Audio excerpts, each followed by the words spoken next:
Hello, travelers and monster catchers abound. I'm Stella Ferris, and you've crash landed on the Monster Catchers Journal podcast. I hope you enjoy this episode. The forest didn't feel right the moment we stepped in. Zena noticed it first. "Do you hear that?" she whispered, her hand tightening around her satchel where Ignazura rested. I listened. Nothing. And that's exactly the problem. No wind, no insects, no distant creatures calling to one another. Just silence. Thick, suffocating. Silence that pressed against my ears like the world itself was holding its breath. Orabeak shifted on my shoulder, feathers slightly raised. "That's not natural," I muttered. "Something's watching us." The forest didn't feel right the moment we stepped in. Zena noticed it first. "Do you hear that?" she whispered, her hands tightening around her satchel where Ignazura rested. I listened. Nothing. And that's what was exactly the problem. No wind, no insects, no distant creatures calling to one another. Just silence, thick, suffocating silence that pressed to my ears like the world itself was holding its breath. Orabeak shifted on my shoulder, feathers slightly raised. "That's not natural," I muttered. "Something's watching us." We had come to Lanternwood, a place rumored in the Academy archives but rarely spoken about by living explorers. Trees twisted upward like reaching hands, and glowing lantern fruits dangled from their branches, casting warm golden light across the path. It should have been beautiful, but beauty can lie, and in this forest it did. We followed the path deeper until we found it, a clearing centered around a massive ancient mushroom. Its cap was wide enough to shelter a house, glowing faintly red with white speckles like embers frozen in time. "That's where it is," I said quietly. Zena frowned. "You don't even know what it is yet." I didn't. Not fully.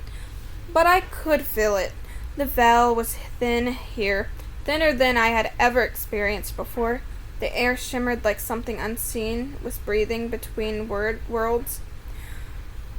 Orabeak suddenly spread his wings. "Behind you!" I turned, and there it was. At first I thought it was part of the forest, a bundle of leaves, layered and patterned like nature itself had stitched it together. But then it moved, slowly, deliberately. Its glowing eyes locked onto mine. It didn't attack, it observed. That was worse. The glyph hovered just above the ground, its leafy body shifting like a living cloak. Horns of gold ember light jutted from its head, casting sharp reflections across the clearing. Its eyes shimmered like fractured crystals. Beautiful, but unsettling. Zena whispered, "It's not aggressive." Orabeak disagreed. "No, it's calculating." I stepped forward. "Hey," I said softly, raising my hand slightly. "We're not here to hurt you." The glyph tilted its head, then the forest changed. Roots erupted from the ground like serpents twisting towards us. Lanterns flickered violently. The mushrooms pulsed with light. It wasn't attacking blindly. It was testing us. "Move!" Zena shouted. It split in opposite directions as roots slammed into the earth where we stood. Orabeak took to the sky, dodging between glowing branches. It's controlling the entire forest. Not the forest, I realized. The patterns. The glyph wasn't just using brute force. It was manipulating growth, symmetry, structure. Everything natural had a design, and it was bending that design to its will. A pattern glyph. A rare, dangerous, but brilliant pattern glyph. I reached into my pouch, gripping onto one of my glyphids. Zena, distracted. "With what?" she yelled, barely dodging a sweeping root. "Anything!" Ignazura burst into a flash of sapphire light, roaring as ruby stripes glowed across his body. He charged forward, slashing through vines and roots with raw force. The glyph watched, still not panicked, still thinking. It shifted again, its leafy body expanding, patterns changing, adapting. Ignazura's attack stopped working. "Of course," I whispered. "It learns." Not only did Orabeak land beside me, but Zena stepped over beside me. "Then stop fighting it like it's stupid." I smirked slightly. "Yeah, I figured." I closed my eyes, breathed, and stepped forward again, this time without fear. "I see what you're doing," I said to the glyph. It froze. "You're not trying to destroy us, you're trying to understand us." The forest stilled. Even Zena paused. I knelt slowly, placing the glyphid on the ground between us. You've probably never seen something like this before, have you? I said gently. Something that captures instead of destroys? The glyph's eyes flickered, curiosity. I won't force you, I continued, but if you come with me, you'll see more than just the forest. More patterns, more worlds, more meaning. Silence. Then it moved, not aggressively, not cautiously, but curiously. The glyph floated closer, its leafy edges brushing against the air like soft whispers. The golden horns dimmed slightly as if it leaned toward the pyramid. Zena whispered, "Is this really working?" I didn't answer. I couldn't, because in that moment it chose. The pyramid activated in a burst of light, geometric symbols spiraling outward as the glyph dissolved into radiant fragments, pulled gently, not violently, inside. The forest exhaled. Sound returned. The lantern steadied. I reached forward and caught the pyramid as it fell back into my hand, warm, alive.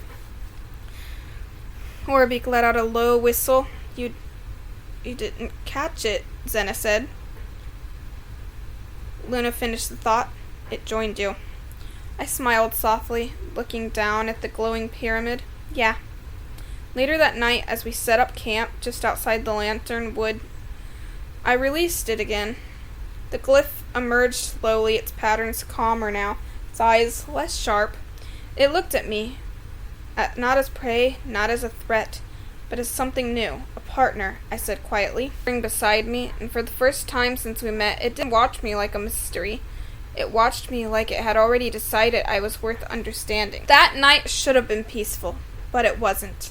The fire crackled softly between us, casting warm light against the cool darkness of the forest edge. Zena had finally fallen asleep curled up beside Ignazura, whose glowing body dimmed to a gentle pulse. Orbeek perched above one eye, open, watching, always watching, and me, I couldn't sleep. The pyramid in my hand pulsed faintly, not urgently, not dangerously, just restless. I sat up slowly, careful not to wake the others. You feel it too, don't you? I whispered. For a moment nothing happened. Then light spilled from the pyramid again. The glyph emerged once again for the second time that night, hovering silently in front of me, but something was different. Its patterns, once clean, symmetric, almost perfect, were shifting, breaking, reforming, breaking again. Orbeek dropped down beside me. It's not normal, I know, I murmured, standing slowly. It's unstable. The glyph's eyes flickered, those crystalline lenses now fractured with something deeper than curiosity, pain. And that's when I realized, for the first time, that the person talking to me was actually Zena. She had actually woken up during the night. It drifted backwards towards the forest. No, wait, I reached out. It stopped, just for a second, then turned and fled. Stella Ferris! Luna jolted awake. What's happening? It's leaving, I shouted, already running. Something's wrong.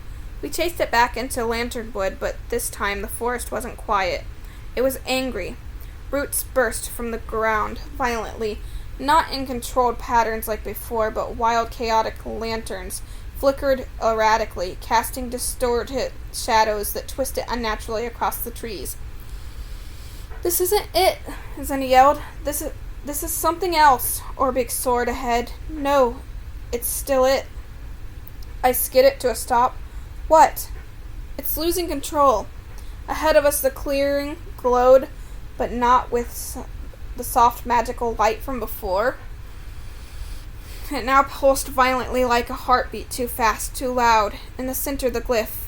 It hovered above the giant mushroom, its body expanding and collapsing in jagged, uneven patterns. The leafy structure that once layered neatly now clashed against each other like broken pieces, trying to fit together. Its golden horns flared, then cracked with burst of light. Stay back, I shouted. The ground split beneath us. This is bad, Zena said, really bad. The glyph let out a sound, not a roar, not a cry, something deeper, like the forest itself screaming through it. Orbeek landed beside me. It's connected to this, Zena said. I know, I said, heart racing, and something's tearing that connection apart. Suddenly the air warped. A second presence entered the clearing. It didn't move like the glyph, didn't glow like the forest, didn't belong. It was a shadow, but not like Umbra's kind. This one was wrong, jagged, hungry. Zena stepped back. What is that? I felt it immediately, the veil. Something had come through. It's feeding on the patterns, I said quietly. That's why the glyph is breaking. The shadow lunged.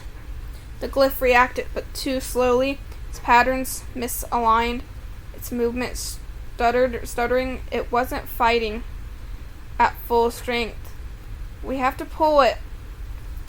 We have to help it, I shouted. Ignazor roared and charged, slamming into the shadow with a burst of sapphire light. For a moment it worked. Then the shadow split. Two forms now, both unstable, both dangerous. Oh, that's not fair, Zena snapped. Orbeek took to the sky, diving and striking with precision, but every hit seemed to pass through like hitting smoke. It's not physical, he called.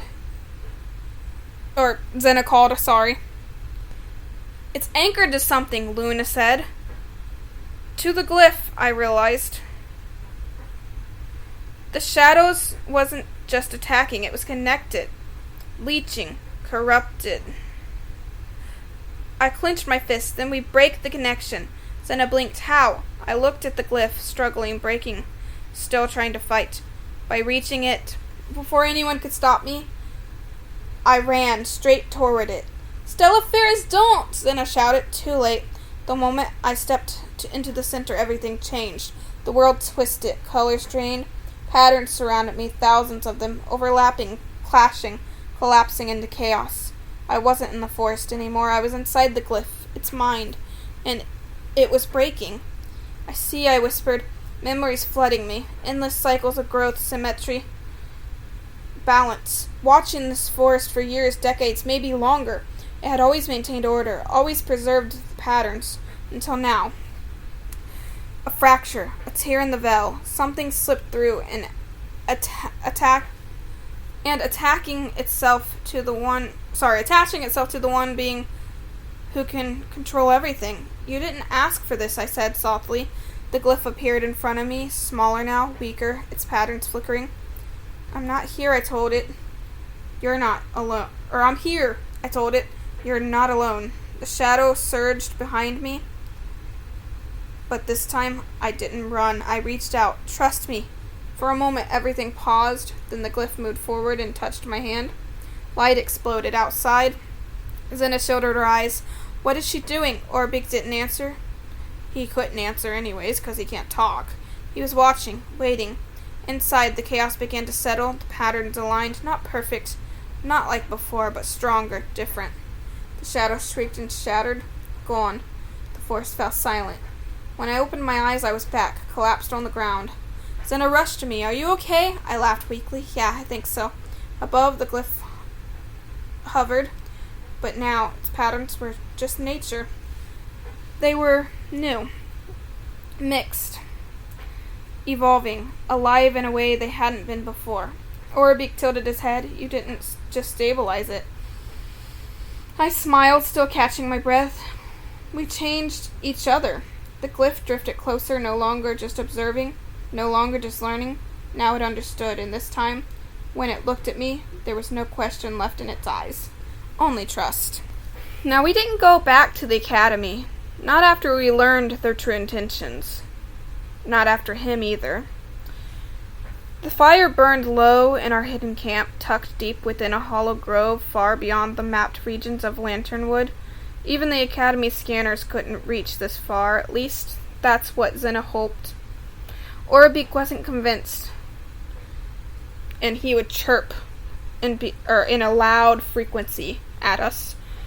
They'll find us, Luna said, quietly from her spot near a tree.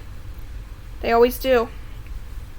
I stared down at the pyramid in my hand. Inside, the glyph pulsed softly. Not restlessly anymore, not broken, just aware. We can't take him back, I said. Zena didn't argue. Neither did Luna. That was how I knew things had gotten serious. To go against the Council of Elders, she muttered. It's basically signing your own death warrant. Orabeak clicked his beak, and Luna said, "Not bad. Basically, it is." I exhaled slowly. I don't care. Silence settled between us, heavy, unavoidable, because we all knew what this meant. We weren't just hiding anymore, we were defying them. And the worst part, we didn't even know how deep it went. "Say it again," Zena said suddenly. "Everything you heard." I hesitated, then spoke. "They're working with the syndicate," I said. "Not just any group. Something bigger, organized." Orabeak's feathers bristled, and Luna said, "Name?" I swallowed. "Stars align." The air went cold. Zena's eyes widened. "No, that's not that's just a rumor. A ghost story for rogue catchers. It's real," I said firmly, "and the council is involved." Orabeak let out a low, sharp sound right before Luna spoke up. "Then we're not dealing with corruption. We're dealing with a system." Zena finished her sentence. I nodded. "They don't protect glyphs," I said quietly. "They trade them. Rare ones. Powerful ones." My grip tightened on the pyramid, like him. The glyph flickered in response. Zena paced back and forth. "So what, you think they'd just take him? Lock him up? Sell him?" Orabeak clacked his beak again, and Zena spoke up again. "No," she said darkly. "They'd study him first." I felt sick. "His camouflage ability alone," I whispered. "The way he blends into patterns, adapts." Zena stopped pacing. "He'd be worth a fortune." Orabeak's gaze hardened, and Luna said, "Not just a fortune. Control." That's when it clicked. "They don't just want rare glyphs," I said. "They want weapons." The fire popped. No one spoke, because now it all made sense. The containment orders, the secrecy, the sudden interest in unstable glyph class entities, and Orion. Zena looked at me. "You think Orion is part of it?" I didn't answer right away. "Professor Orion, the man who taught us, guided us, watched us?" "I think," I said slowly, "he knows more than he told us. And I know that he's a part of the syndicate's sick game." "That's a polite way to put it," Zena said. Luna crossed her arms. "Or being used." That possibility lingered uncomfortable, unresolved. Suddenly the pyramid flared. We all froze, light filled out, and the glyph emerged, but this time it didn't just hover, it vanished. "What?" Zena spun around. "Where did it go?" Orabeak narrowed his eyes. "No," Luna said. Then the forest shifted. Leaves bent. Light warped. The air itself seemed to rearrange. And slowly the glyph revealed itself again. Perfectly blended. Invisible until it chose not to be. I stared in awe. "Camouflage."